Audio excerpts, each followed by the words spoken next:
Hi,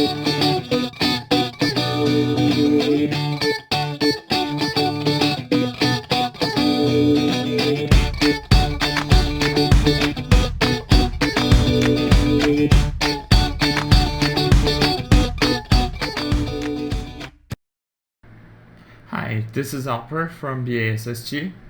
In this video, we will demonstrate Project Builder Plus, generating haystack information from Niagara Graphics via OBX, and we will map the records with OBX as well. Let's get started.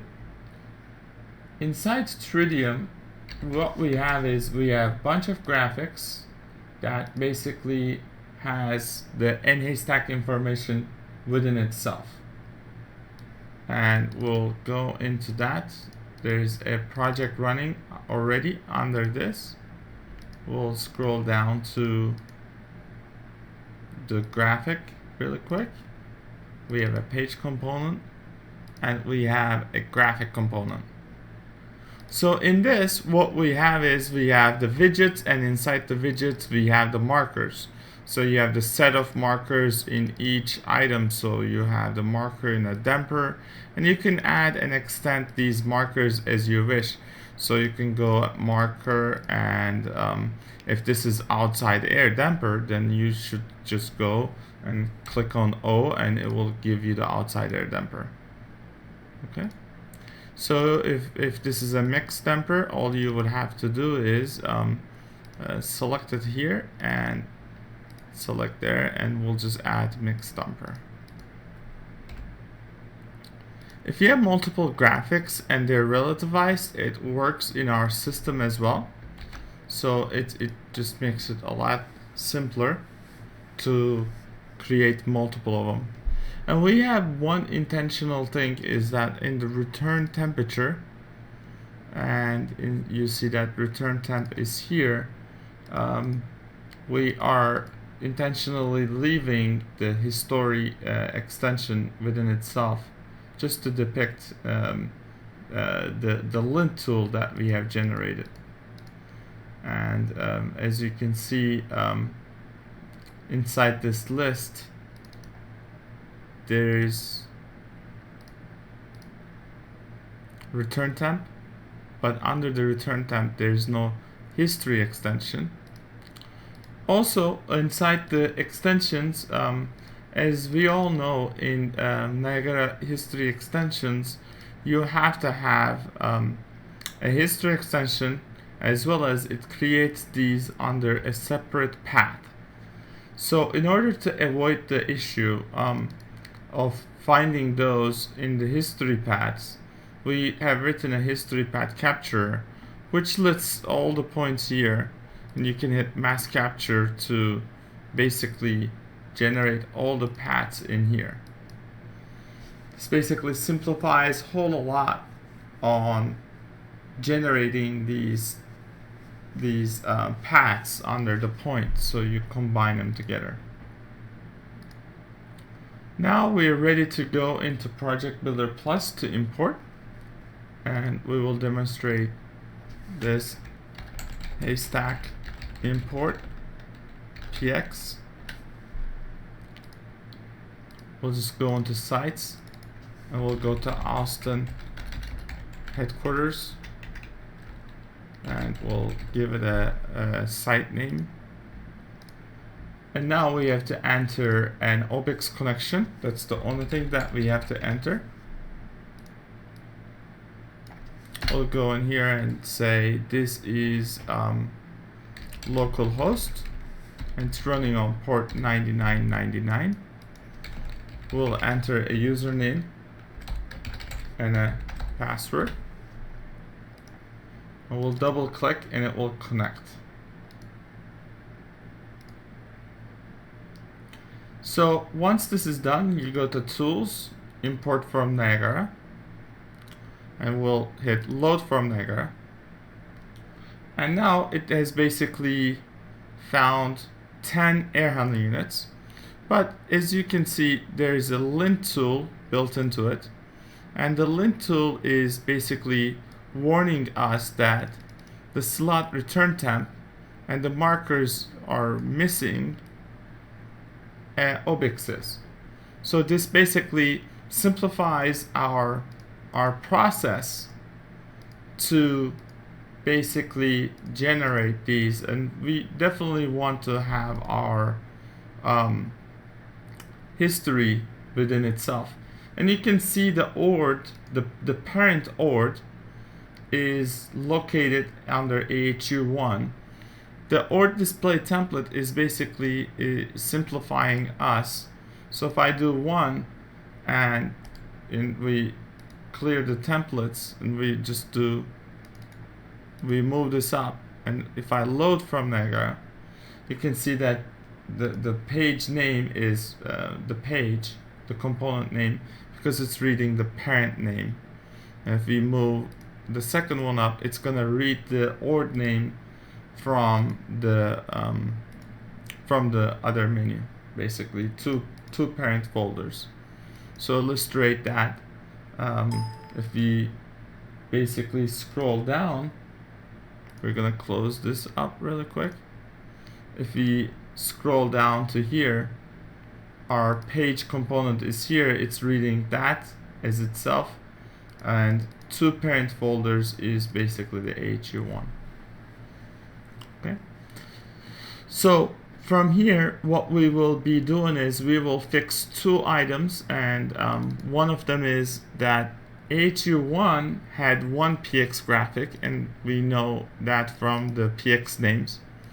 What we're going to do is we're just going to delete these markers completely. So this has a null marker. We are not going to have a return temp historian in this case. And we'll do this on the second page. And this page is used on multiple copies.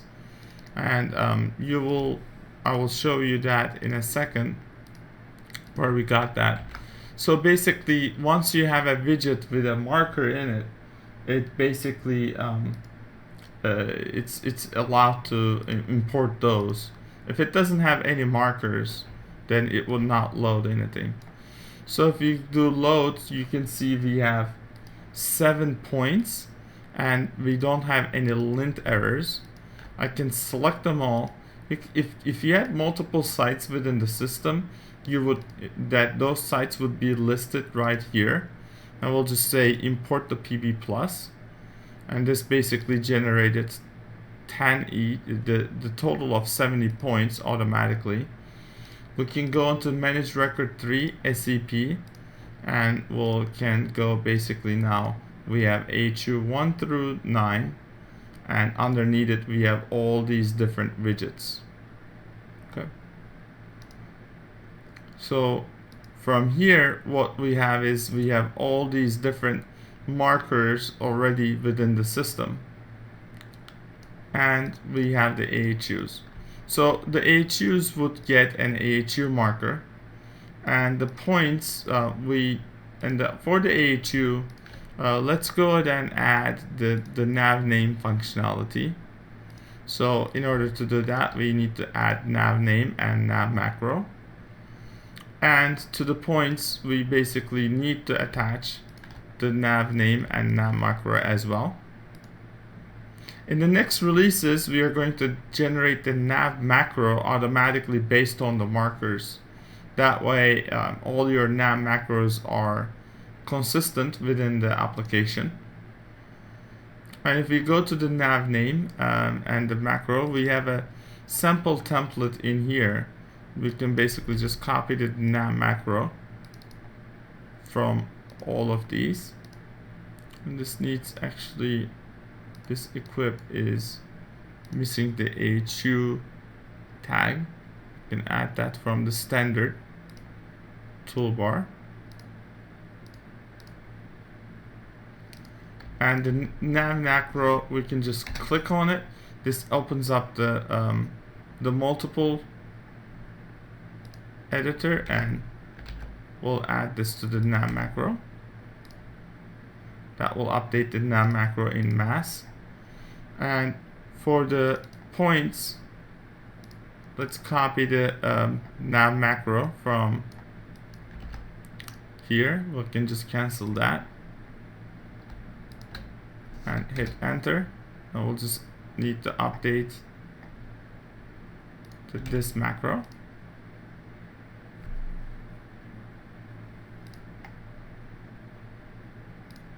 So we basically have those.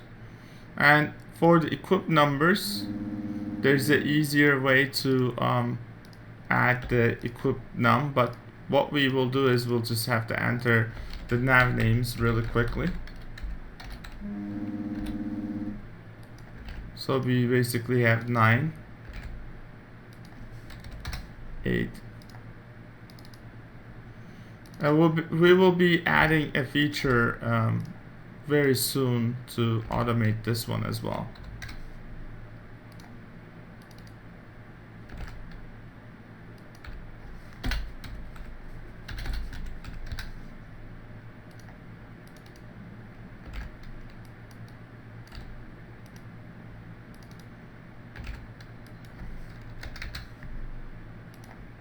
And 10,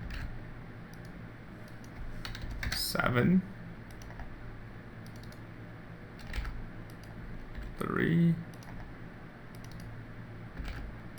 and 6. Now what we can do is we can go under device name handler and we can go and scroll down to equip and execute this function. And if you refresh, you will have the equip and those.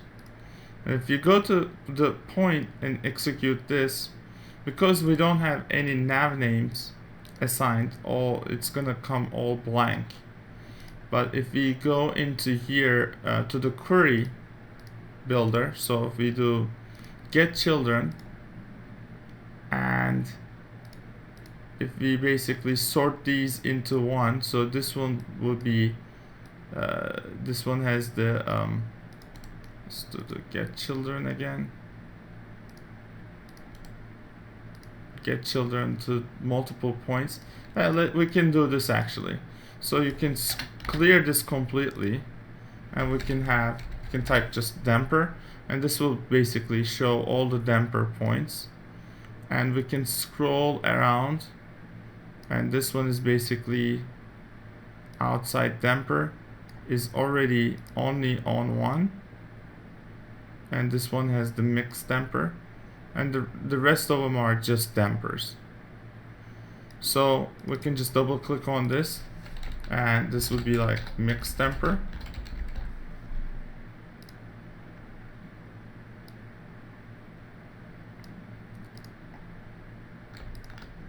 Those would be basically just damper.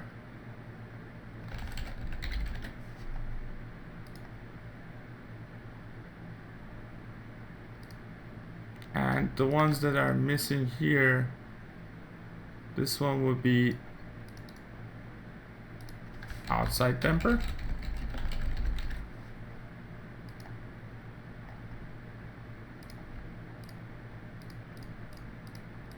And these will just get the damper tag. Of course, this is not how you would do this, but these are just demonstrating you based on the tags that were added into the PX. We are generating those tags. So you can just type fan, and this would just return all the fans, and we know these are just discharge fan command. However you like to name them. And we can just go in here to the display name handler and execute the point and refresh. You can see those are already added. We can double click on this to see which markers this has. This is the cool marker, so we can just type cool, and this would return all of our cools, and we can just type here cool. Nav name comes up to the top of the list because we had started in previously. Can double click into this one, and this is heat, so we can just type heat in here.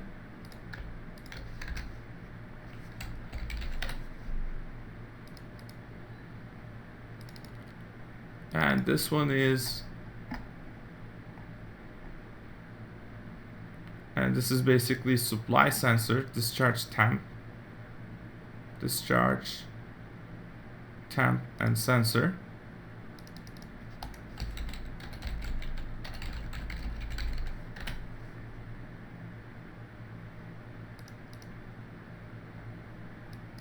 Discharge and temp.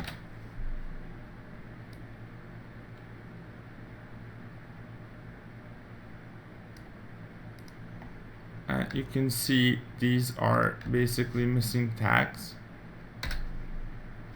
Discharge, temp, sensor.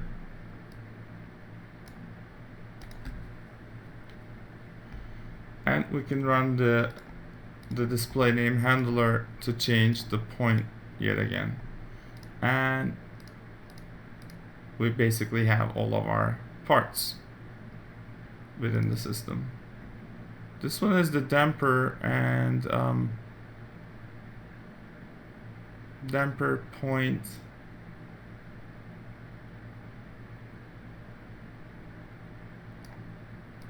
So what we have is basically what's happening here is that we have the same point mapped into two different widgets. It's just for demonstration purposes. You wouldn't have it this way, of course. So for that reason, our mistake is basically coming up from the PX level. We have the damper points in 3 areas, and we only have the same point names basically. And this would be it. And you could either opt to push it through the SkySpark service, or you could just easily export the zinc, and maybe in the future we can use this in the NHaystack community because it has all the information to generate the NHaystack information. That should be that is it for the demonstration of importing definitions from PX files. Thank you very much.